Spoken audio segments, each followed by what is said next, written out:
नमस्कार मंडळी. आज डायरेक्ट किचन मधनं ब्लॉग चालू होतोय. मिनी ब्लॉग आहे.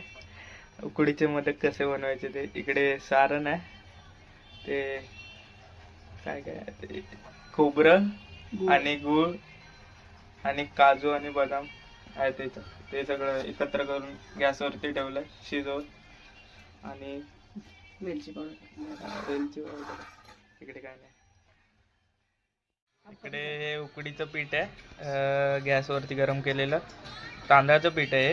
त्याच्यामध्ये तेल, गरम पाणी हे टाकून मिक्स केलेलं आहे. आता याला मळते. इथे आता मोदक तयार करणार शेप देऊन, आणि ते सारण फिल करणार मोदकात. कसे बनवते ते पण दाखवतो.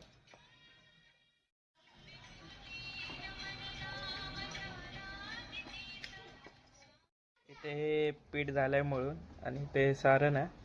आता त्या पिठाला मोदकाचा आकार देते मम्मी, तेल लावून.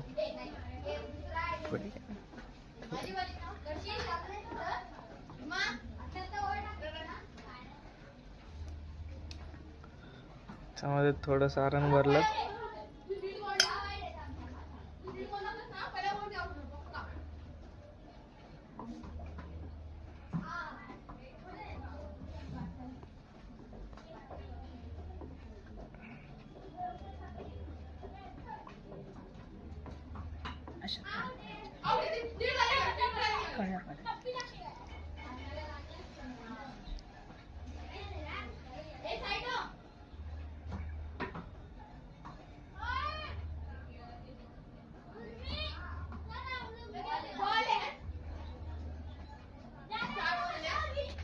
झाला इथे एक मोदक तयार करून. असा जायचा मोदकाचा आकार. आणि सारण एवढं एवढं इथे केले, 3 केलेले. आता चौथा.